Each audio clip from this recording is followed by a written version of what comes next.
Welcome, guys, to the Prowler Podcast, where it's always raw, uncut, and always authentic. And as today, we're diving into a story about the next generation of Memphis greatness. The mainstream media doesn't love to look at the brighter story of things in the athletic world, specifically here in Memphis, for some reason. So that's what the Prowler does. We break down great stories. We're bringing down the real life playbook required to turn young men into champions, not only on the field but also in life, guys, because that's more important than anything else.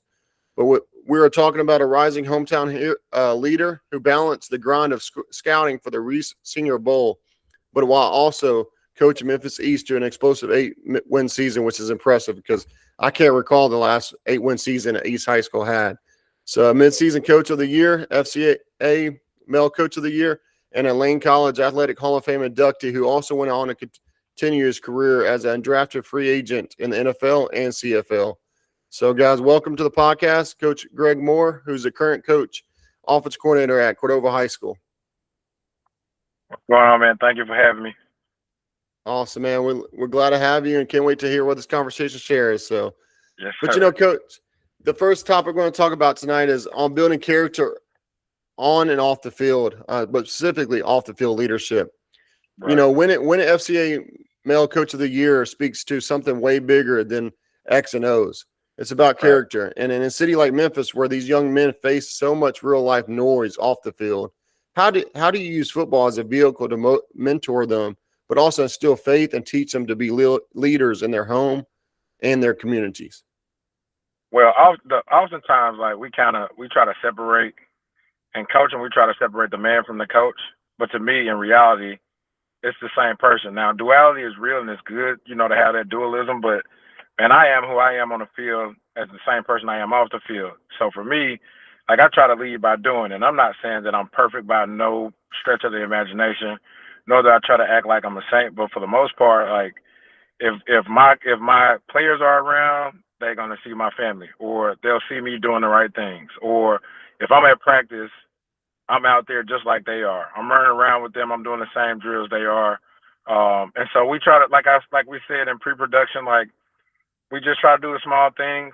And a lot of times when you do the small things right on the field, those things lead to you doing the small things right in real life. And what I mean by real life is like off the field. So I try not to reinvent the wheel. I try to tell kids to be good human beings, good stewards to their brothers, good stewards to themselves, add to their community.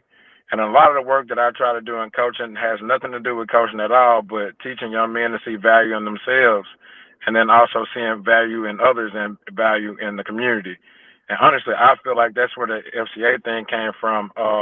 We did a great job with FCA and the ministry at our school, but more so than not, like it was the work that we did in the Binghamton community, going to other schools, being involved with the BDC, being involved in our school community. And so I think a lot of that stuff just lined up with um, who FCA wants us to see in the vision or in the sight of Jesus Christ. So we just tried to lead with love, lead with respect, and teach those guys quality core values that they can take with them in their everyday life when football is over, because it's going to end for all of us. Yeah, no, those cleats hang up one day for sure. And a lot of athletes don't realize that. But when they do hang up, what is your next step in life? Because it can be critical in a lot of aspects. But I think you hit on a real hard right there is a mentor. Coach Salisbury, who was a former Whitehaven coach, was on the podcast last week. And as you know, he was a staple in Memphis for a long time. Still is. And he's a legend. He's a legend. He built Still a is. built a program that is sustainable till this day. Right. And it's incredible to see what he did. But he hit it on the head is if you're not creating mentors to be the next mentor, then what are you doing for the city? And that don't matter Right. what city you live in. And I think that hits critical because Memphis is a very critical city on the next, generation. And he kind of hit it on the head is our media only produces negativity. If you only produce negativity, what is the next generation going to believe there only is in the city? Right. Right. And if you never break that chain, you never know what the next outcome could be. Right. So I think that's a good one. But, Coach, with mentors and everything, it comes a lot of ways, and not only on the field and off the field, like you said, but how do you think it helped your team at East become so embedded with each other and successful with each other due to the leadership off the field as well through the FCA community? Well, really, man, like we kind of got the program like late, like super late. Like we got the program like the week before the first game, and so as a coaching staff, we all came together. Like we went and broke bread, went in fellowship. So we sat down and we talked about, what our identity was going to be, how we wanted to run practice, how could we be more organized so we could get more time at home with our families and get quality time on the field. So we went into it with the right mindset, and then from there, it was how do we build in these activities or these what you would call OTAs, organized team activities, where we can teach these guys how to lean on one another and not be in pockets. And you've been in the locker room, like sometimes there's a pocket here, a pocket there, and then in the grand scheme of things, sometimes things fall to the wayside because I'm leaning on my pocket instead of leaning on the team. And so we tried to eliminate the pockets, or not tried. We really did a good job of eliminating the pockets, and we built the team around camaraderie and activity and love. One of the things that we got from one of our pregame speeches from FCA, we had a young man, his first time speaking, he stood up in front of the guys and was like, he told them, point out a guy in the room and tell him why you love and appreciate him. And for us, like, that was a small thing, but that started being like how we close practice every day. We would choose a guy and he would stand before his peers, and then one by one, we'd have like 5 or 6 guys and the coach tell this individual why they loved and appreciate him. And for some young men, it don't matter color or creed, socioeconomic background, none of that matters. A lot of times, young people in this generation don't hear someone say, "Hey, man, I'm proud of you. Hey, man, I love you. Hey, man, I appreciate you." So that portion right there, I think, was really greater than anything else that we did, because it was a constant, ongoing thing, and that's how we created the culture, and that's how we created the expectations, and that's how we learned to love one another. And I think in a lot of ways, that love and that appreciation is, man, boded well, because those guys still keep in contact. Like, them guys transferred out to other schools, guys went out to college, but I still see them guys interacting on social media. Or if they're out at a different game and them guys meet up, like, it's still love, like they are still teammates. And so that was a small thing that we did that was like really big. So I don't want to pinpoint one thing, but that one thing right there was huge, because we got it from the lesson, and then we took the lesson and we applied it to our everyday. And so instead of it being the star player only gets the love, or like I said, in these pockets, we only show love in these pockets, it started being a greater team, or a one voice and a one heartbeat and a one soul of a team. And so we got that from FCA, and we took it and ran with it. And man, I really feel like if I'm fortunate enough to to lead another team, that's going to be something we add again, because again, like, these young men don't hear that every day. Like, a lot of them has never heard it. Mm-mm. And so, yeah, that was big for us. That was super big for us. No, that is big. And that's one of the things my head coach in college drilled in my head is he pretty much told us players every day when we left a, film room or something is, you don't let a brother die. And that's pretty much, what you kind of meant by that, because if you let a teammate die, or in any shape or form, it can be mentally die where he doesn't invest in the game anymore, but it creates a harder ship to create that brother bond that we all know that football brings at a certain point. And just like you said, those guys still talk to this day. And I'll tell anybody this, the guys that were in the locker room in college, they will be in my wedding one day. They will be in my everyday part of my life one day, because you spend every moment with each other pretty much. You spend study hall, everything else. So if you bring that kind of balance off the field as well, it's unbreakable. And the teams that you see with a bond like that, they typically are hard teams to get in their mental aspect of things. You can't break them. You can't get in there. You can't break them apart. So I think that's a really cool thing you brought. So, but Coach, moving on to the next topic is on balancing the grind and then leading by example, which I think you've done a great job, which showed by what you just stated at Memphis East, which you led them, like I said earlier, to 8-win season, which was a historic season for them, but all while maintaining the standard of mentorship. When these young men watch you grind at the highest levels and like get inducted to the Lane College Hall of Fame. What is the biggest lesson you hope they take away about what it truly means to be a man of a purpose in that aspect? Man, for me, the biggest takeaway is, man, life can be limitless. Um, Especially in like in the, and I could just say for myself, like in the coaching space when I first started, like people wanted to box me in and say that I was just a trainer. Basically, I was just a player developer, like just skill set Mm-hmm. developer. And man, the crazy thing is that small group of kids that allowed me or believed in me to coach them or train and develop them back in 2015, 16, those children gave me the platform to show that I could be more than just a trainer. I could be a scout or a coach or a coordinator or a head coach, right? And so, and the crazy thing is, while doing all of that, I was still in school, Mm-hmm. bouncing a 4.0 GPA, and the kids knew about all of it. Like I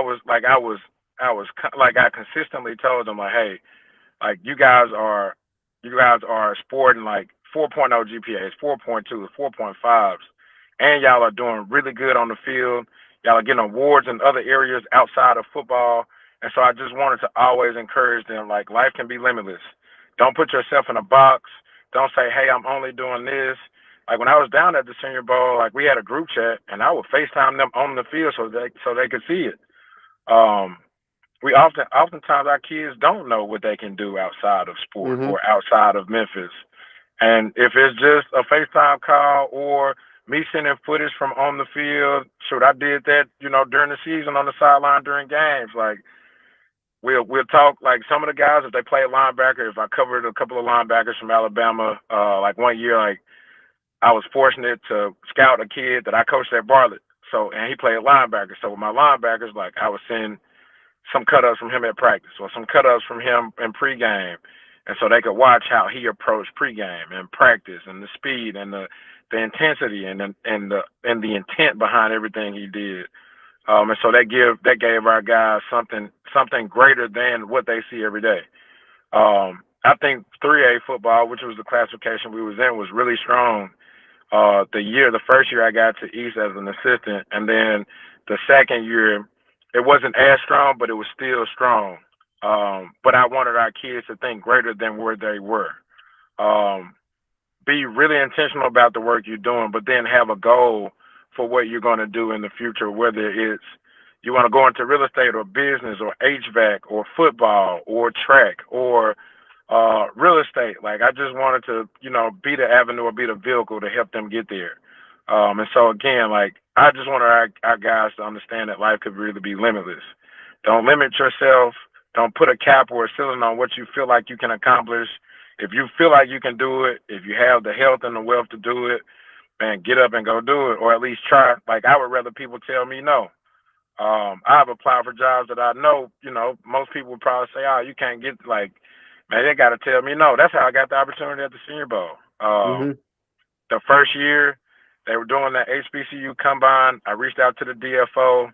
I was like, man, I just want to be a fly on the wall and come and check out the HBCU combine because I really was trying to find a way to get back in the HBCU space because I played at an HBCU. So I was trying to find a way to get back in that space to contribute to the positions that I coach.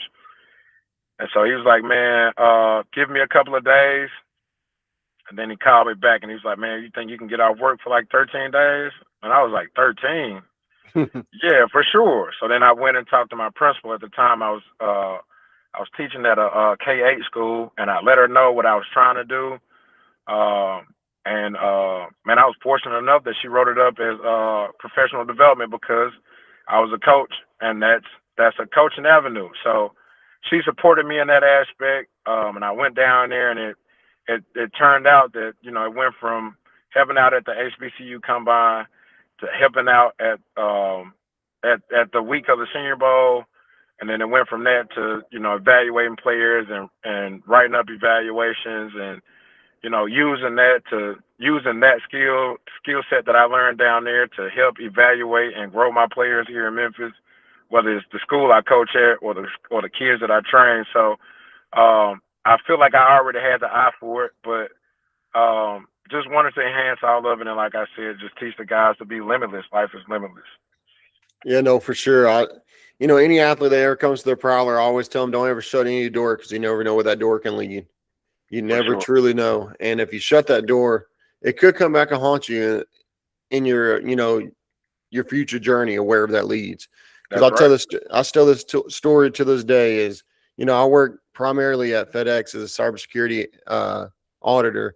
And the first guy that they called when I got hired on was my head coach in college. And the reason was is because my head coach of college was roommates with the guy that was hiring me at LSU during their tenure at LSU playing together.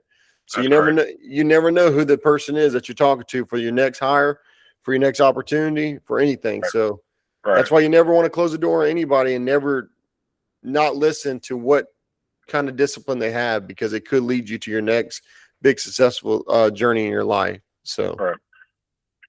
but Coach, we're going to jump into the spotlight tonight, which I want to hit on the Cordova High School Wolves, which we talked about this before the podcast. They used to be a staple in the Memphis area, especially in football.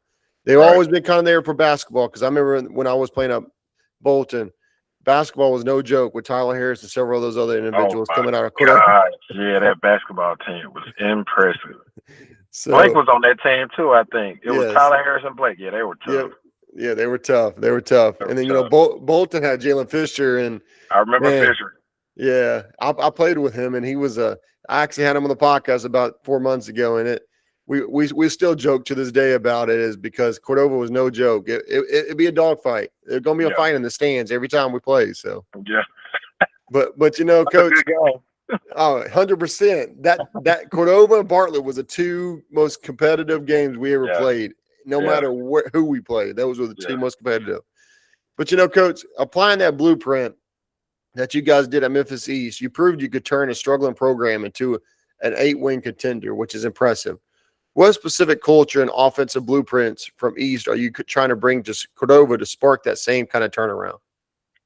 Well, we just got the offense last week. Our offensive coordinator, prior to me, uh, just called me one day and was like, "Hey, look, man, like, things come up in life where you're not, you're not able to do certain things." And so he said, "Hey, look, man, like, man, I'm giving you the offense. It's yours. You can call whatever you want to call." He had already talked to Coach Dowden about it and Coach Smith, our DC, about it. And he asked me how I felt about it. And I was like, man, let's roll. Like, whatever for the team. And I talked to the guys today after practice about that, about, being selfless, being willing to sacrifice because that's what manhood is. And like I told him, I was like, man, I didn't come back, to Cordova to be the play caller this year. I came back to help in any aspect that I could help. And so, when my number got called, it was time, time to be a play caller again. So for me, like we're gonna line up, we're gonna play alignment assignment football. And I know that's cliche, but in the way that I call offense, like it's timing and spacing. And so we have to line up the right way so the timing is right. We have to line up the right way so the spacing is right. Mm-hmm. And then we're just gonna play the numbers game. Like if you give us a box, it'll be a give. If you don't give us the box, it'll go to the edge. I try not to complicate football. We're going to teach them football at a high level, which we already have started, teaching them. Our play call verbiage is going to be a lot, a lot kin to what they're going to, get when they get to college. Our concepts are going to be, high level, what they, will get at college. Um, it may or may not be some pre-snap movement with some window dressing, but like we're going to play to the skill set of the kids. Like how I could call plays at East was different because I had been with those kids for 2 years and we had spent a lot of time developing and learning and creating and modifying. So we were able to do a lot more that year at East than I feel like I can do at Cordova. We're still going to do, what we do well, but I'm going to tailor what we do to what we have, if that makes sense. I don't think offense is one size fits all. Like you might have a group of kids where you could be more 10 personnel. You might have a group where you got to be more 12. So for me, like I'm not trying to go in and say, hey, I did this at East and we did this well, because to be honest, like the coaches are different too. So what you're able to do with the coaching staff you had at East, or what you're able to do with the coaching staff at Cordova, it might not, they might not fit, the same spot. So Mm-hmm. um, for me, I like to coach with what I have, what's in front of me. Like I'm not going to try to play goldfish with a spades hand, if that makes sense. Um, And so I think we'll be a potent offense. I believe in the kids that we have. I believe in the coaches that we have. I believe in our system. We've been building it piece by piece for the last 3 weeks, honestly. The kids have an input on it. The coaches have an input on it. Everybody has a voice. And that's something that we did at East, too. We gave everybody a voice. And for me, like, that's big because I've been an assistant coach with no voice and was fine with it. But most of the time, that's how it operates here in our area. If you coach the quarterbacks, you coach the quarterbacks. If you coach the interior D line, you coach the interior D line. It's not many times that your coordinator is going to lean on one of those guys and ask for their opinion on what should be called, or who is having a good week, or do I feel like our quarterback can make this read? Can he make this throw? Like I leaned on the guys around me. Now, granted, I had the final say, but if a guy's spending more time with this kid and can tell me what he does well or what he's been doing well this week and how that can factor into who we're playing against, then yeah, we're going to take the community approach. And so again, at Cordova, like I will say that I've taken that community approach that we had as a team and as a coaching staff at East, I've taken that to Cordova and taken a community approach because you can't get anything done, especially in this era, without being a community. Yep. And so the Cordova community can expect to see us a lot more too. We're definitely going to do that. We did a lot of community service stuff and, did a lot of work at the neighboring elementary and middle school. And we're going to do the same thing. Like I want to say we got 5 or 6 elementaries in this area and we got 3 middle schools. And so we got our work cut out for us, but I've already started making the phone calls and, creating the right relationships. And so, we'll be out, man. Like, it'll be a community approach again. And like I said, we got some really good young men that want to be involved, in the school. And so I got to help create those moments in the platform for them to do it. No, you hit it right on the head. And Coach Salisbury is another one that hit it right on the head last week about community. And if there's any community that I could say that has stuck with each other through everything it's went through, is the Whitehaven community. There has not been a single decade we have not remembered Whitehaven to be successful in something athletic wise. Right. And I think that speaks volume to what that community has developed and how good they back that high school athletic wise. That's true. And when you bring that kind of atmosphere into it, people can say whatever they want, no matter about the negative vibes or anything. When you have a community that backs your athletic field and your community invest in it, you'll be shocked at what the next generation might bring to that culture. That's right. And that's why the Whitehaven community has been such a staple for the Memphis City area, but specifically in the city high school district for so many years, is because that community has never been broken and it is still going till this day. And Right. I think that, that's something that you just hit right on the head is if you give back to the community, they will slowly start investing more and more into your athletics department. And a lot of coaches need to realize that, because if they create that kind of atmosphere, you'll be surprised by the winning success that starts coming after it. Because once players start seeing, hey, the community is giving back as we give back, they start building that chipper attitude, that more ego to go fight more, to bring something more to the community, to have more investment in the community. That's right. I think the geography helps Whitehaven too. Like it's in the middle of, like, you got Fairleigh right there, you got Hillcrest right there. But as far as like large school football, which a lot of kids nowadays, or a lot of kids forever has wanted to play 6A football, the next closest 6A program, if you take Shelby Drive to Southwind, which is a hike, Mm-hmm. and if you get on the interstate and you get off on Poplar, White Station is a hike. Those are the next two, like, geographically speaking, those are the next 2 large schools in that area. And like you said, like, Whitehaven community supports Whitehaven. Havenview community supports Whitehaven. And so, yeah, they've done a great job, man. I love Coach Salisbury. I love what they've done at Whitehaven. But yeah, man, we focus on Cordova right now, man. we got some stuff brewing. Yeah, we got some stuff brewing, man. We won 2 games last year, man. I expect us to do better than that this year. And I just want to chip away at it, man. Like I always say, man, Rome wasn't built in a night. And then sometimes, when you've managed to step in and help drastically change a situation, sometimes like that's your moniker and people expect you to come in and drastically change every situation. And for me, like I always say, like, man, like number one is what the kids can do and it's what the kids can output. And more than anything, like, yeah, you can coach until your head falls off, but you're coaching against kids with kids. And so in your head you might say, oh, this should work, but it's about the effort and the execution. So I think we'll be a lot better effort wise and execution wise. So I expect us to have a good turnaround this year. No, that's awesome to hear, Coach, and it's well needed for the Cordova community because, as you know, man, the Cordova area has been the spotlight for a lot of negativity lately with all the crime and everything that's been Yeah, going on. So yeah, it's definitely needed.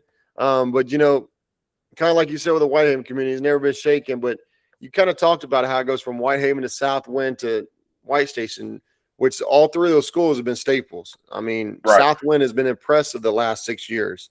right. Um, and it just odd that all those schools in between get left behind. Like Melrose. Melrose used to be a school that everybody knew in the city, and now Right. it's left behind. And it Well, goes back to Melrose had some success the last 2 years. They yeah, last year third round exit. The year before yeah, played in the state. And I hate they weren't able to keep those coaches because those coaches did a phenomenal job. The Morrow twins did yep, a phenomenal job with their program. I wish they could have kept them because they did more than just football. They had them. hmm They had them babies in church. They had them active in the community. Like I felt like the Morrow twins did a phenomenal job, and I think what they were able to do on the field was a byproduct of the work that they did. I mean, you just hit around the head. Those guys did a transformation not only at the high school but that community because Orange Mound's been very quiet lately in the news. I mean, if Yep, nobody's caught on, it yep. changes the dynamic in the community. If you have the youth invested in athletics, people will be shocked at how much less turmoil is distracted in the community, on the streets, and everything else.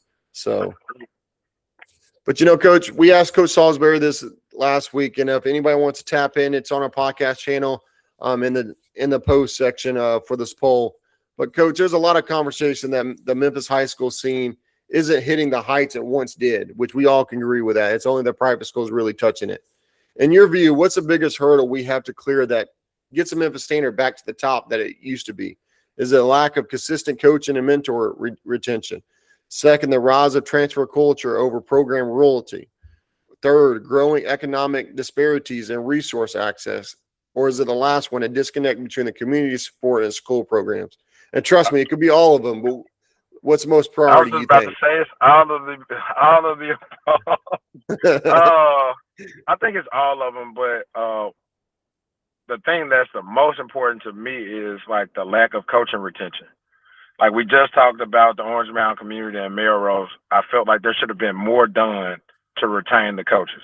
hmm And I won't talk about myself too much, but our staff at East, they should have done more to retain the coaching staff at East. And so if you got high coaching turnover, and a lot of these schools, especially in the inner city, and I can only speak about the inner city because I've been coaching inner city football, there's high coaching turnover. With the hmm exception of like Whitehaven, like you said, Salisbury's been a staple there for a long time. Coach Sutton at Ridgeway had been at Ridgeway, I want to say 15 to like 17 years. He was a staple there. But sure, I mean, other than them, like man, like you don't see like it's not commonplace to see a coach somewhere 5 years, 10 years, mm 15 years anymore. And then it's also not common to see your principal be the same principal from the time you step in as a ninth grader to the time you graduate. Yep. And so oftentimes when you have high principal turnover or high teaching turnover, then you'll have high coaching turnover as well. So that's one thing I feel like we can do better at or nip in the bud right now where you don't have to spend millions of dollars to build a stadium or millions of dollars to renovate your locker room. Like all of that stuff is fine and dandy, but to my knowledge, all of those facilities and resources haven't won anybody any championships on our side. mm So we can say resources and facilities and all of that stuff until we're blue in the face, but we led this conversation with mentorship, relationships, tangible relationships, and the youth. Some of these young men don't see the same people every day. And so when you lose the coach and the mentor and the voice that you've had that you started to believe in, and then you bring in a new guy and then another new guy. Like some of these programs have had kids that are now seniors that have had 4 different head coaches in 4 years. That's a lot. And I think that's one small thing that we could change here that could make a drastic impact or a drastic change toward how we're able to build programs that are sustainable and that can produce winning culture. Like you got to give these guys a chance, whether you like them or not. Unless like if a guy's in the building and just doing like just unthinkable, unspeakable, like crazy stuff. Like if a guy's not doing that, you got to be willing to grow with them the same way you're willing to grow with a teacher, or the same way you are hoping that people are willing to grow with you as an admin. So there has to be some grace in there, because at the same time where you want the children to grow and you want the teachers to grow, you got to have some grace and try to help the coaches grow as well. No, that's 100% true. And, we were kind of talking about this before the podcast. Coach CJ Marshall out there at Bolton, he's probably one of the longest tenure newer coaches in the Memphis City inner school. For sure. And you see that culture turning around slowly but surely at Bolton from where it was the past 5 years before he got there. They're getting a better success rate in the classroom. They're getting a better success rate on the field. Yeah, that last year was a unpredictable year because of the sad consequences that took off the field and the distractions that the media brought with that, due to that, sad circumstance that happened. But that's a prime example of if you keep a coach and you invest in that coach, right, there's a lot of things that will turn over with that. And it's not only for football, guys. It's also for basketball and everything else that comes with it. It's for the athletic department as a whole, because if you get a guy like Coach CJ, he's the athletic director also at Bolton, but he's also the football coach. That success has been kind of trickled over in all the other sports there as well. That's right. Right. So, but Coach, you said it. Keeping the same AD matters too. Like there's some programs that when they change coaches, they change ADs too. Yep. You don't, and you hit around the head. There's not many schools that keep the same head coach anymore. You don't see many high school coaches that stay, unless it's a 7A or 6A school, for longer than 5 years. You just don't see it. You don't see it. You don't. No, you don't. And it goes to the point that they want to, grow in their career. Everybody wants to, but it also goes to they're tired of fighting for the resources from the school and not getting the right turnover from the same school board that we've been seeing for years. So everybody, that's why a lot of people leave. We've seen a lot of coaches go to the north part of Mississippi and become head coaches and have amazing careers as well. So, Yep. But Coach, we always wrap up the podcast with a quote, and I think this quote hits it hard for the community, but also for the athletic world. It's by Vince Lombardi. Individual commitment to group effort, that is what makes a team work, a company work, a society work, and a civilization. If I could talk tonight, civilization work. I think that speaks hard because all those things go together, and if you bring them all together, the whole society as a whole will operate in one commitment to the same effort that everybody wants. So that's right. But Coach, before I wrap it up tonight, you got any last you want to give to these young athletes? Because you've been through the whole thing. You've been through high school, college, pros, and now into the coaching journey. What is one comment you would give these athletes to focus on? Man, if you want it bad enough, man, you got to be willing to sacrifice. And that's any avenue or aspect of your life. If you want it bad enough, if you set your goals, when you look at your goal sheet or look at your vision board, like it's gonna come with a great deal of sacrifice, and you got to be okay with it. No regrets, no looking back. Be willing to sacrifice to go get what you want. Yeah, no, for sure. Hey, you got to push that. You got to break that door open to find out what the next success is. So for sure.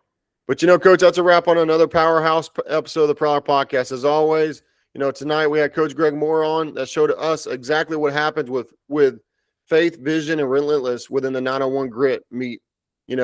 Last week we talked with Coach Salisbury, who laid down the standard, but tonight we have a young very well alive coach who's helped shaping our city's future, which is awesome to hear. You know, a lot of people don't hear about this on WRG, WMC, Action News 5, Fox 13, or even ABC 24 because they're spotlighting all the crime that happens. That's what they love to do. That's where their money comes from, I guess, guys. But, you know, this is an official invitation for them to start uniting the city and step up and put an unshakable spotlight on some of the incredible invitations and athletic turnarounds and the young things that are being built in this city across the board because I don't get it, coach, but there is several athletes that's been drafted out of this city in NBA, NFL, MLB this year, and none of the local media, none of them have spotlighted it. So I truly don't get it, coach. But as we said before, guys, we'll say it every single week. When we start highlighting the gold instead of the dirt, we give the next generation the ultimate blueprint to win in life, and not only in life, but also on the field. So stop looking at the noise, guys. Start broadcasting the greatness, because if you do, the next generation will follow in the positive footsteps. As always, guys, prowler up, and we'll see you guys next week.